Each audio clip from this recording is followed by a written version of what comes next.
realmente deve existir necessariamente. Certo? Então aqui estamos considerando que a nossa mente é eterna, não teve um início e nem vai ter um fim. Vamos analisar mais a fundo. Já estávamos lidando com algo eterno antes, a mente suprema, Deus. Então agora só estamos colocando mais elementos na jogada. Uma vez que não parece possível uma criação de mente, todas devem coexistir desde sempre e até sempre. Mas, sendo assim, se pede uma pergunta. Por que nós, humanos, estamos contidos na imaginação de uma mente superior? Por que há uma hierarquia entre a minha mente, se ambas são eternas e incausadas? Isso não é um erro, mas mais uma lacuna, sabe? Um mistério. Mas conforme eu fui tentando apresentar soluções para esse problema, eu acabei chegando a um impasse muito grande.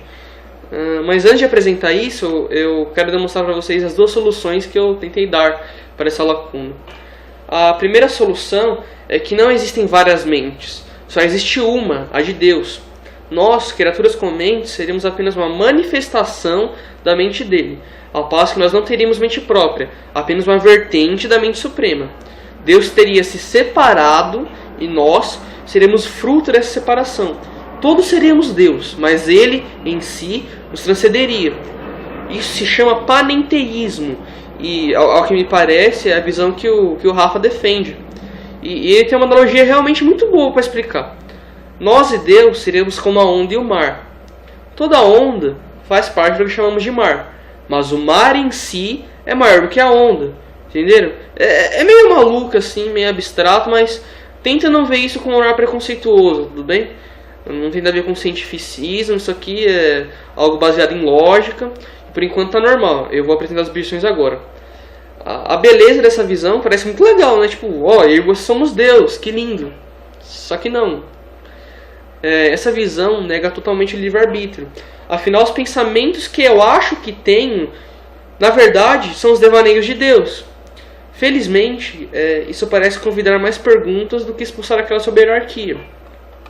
Ora, em primeiro lugar, se está aberta a mesma objeção que se criou quando se considerou que somos ideias.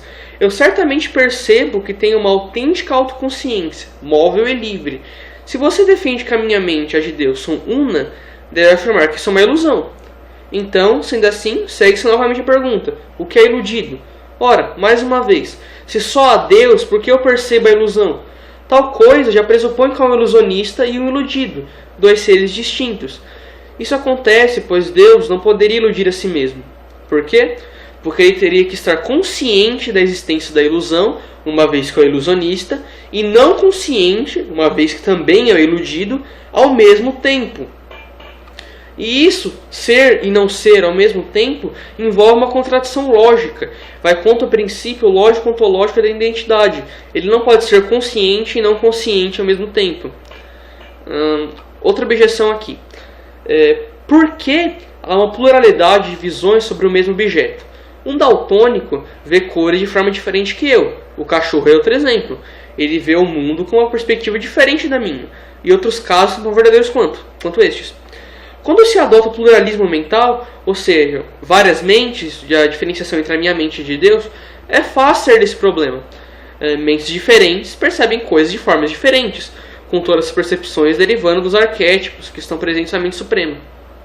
Mas no monismo mental, ou seja, a posição que só existe a mente de Deus, o panenteísmo, isso se mostra mais complicado.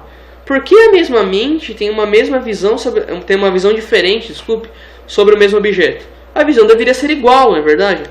É possível escapar disso, eu acho, ao falar que as diferentes percepções ocorrem porque há diferentes objetos sendo percebidos. Isso poderia até ser aceito como uma resposta, mas fica aberta a uma objeção. Como vimos no começo, há uma diferença entre a minha mente e de Deus. A mente que se manifesta no meu corpo é receptora e pequena, enquanto a mente suprema suprema. Mas no humanismo mental não há essa diferenciação. As mentes só variam em tamanho. Mas como diabos isso pode acontecer? Isto é, como Deus fez essa divisão e diferenciação em suas próprias substâncias? Que faca pode cortar uma mente? Se pode dizer que a mente suprema afeta a si mesma, fazendo a separação. Mas isso ainda assim parece ridículo. Divisão implica em dividir algo. Mas o que diabos se estaria dividindo ao fazer isso com uma mente?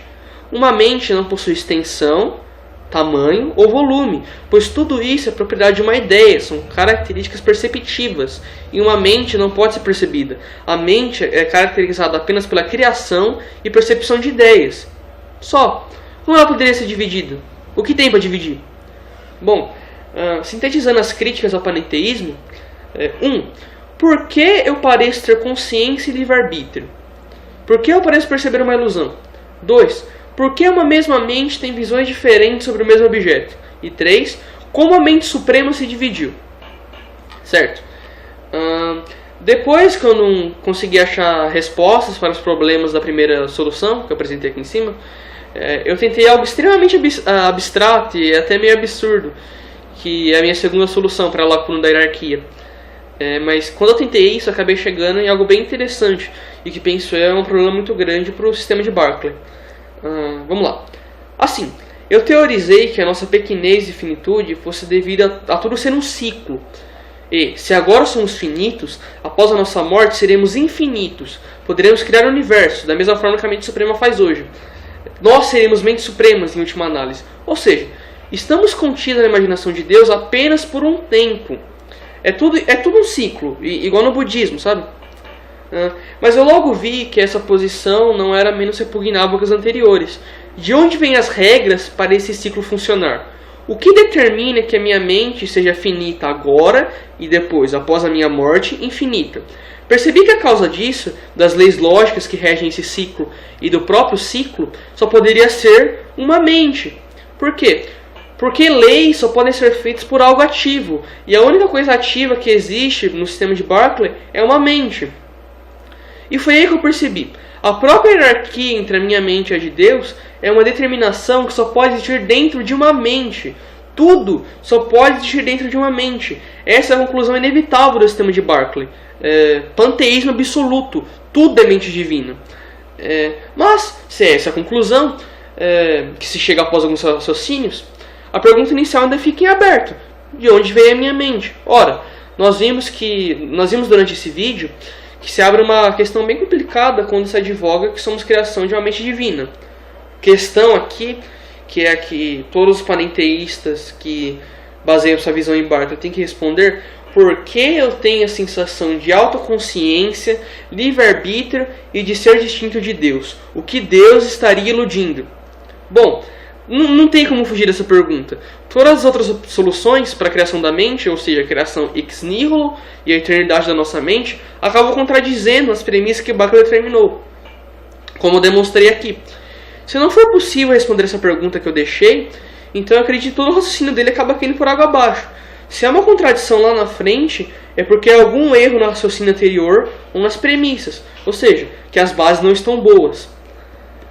Bom, é isso aí. Se alguém quiser fazer uma tréplica ou comentar algo, eu ficaria muito grato.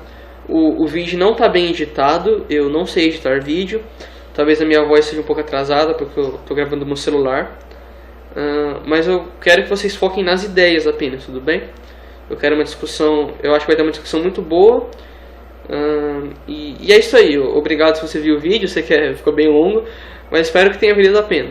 É isso aí, fico por aqui. Tchau!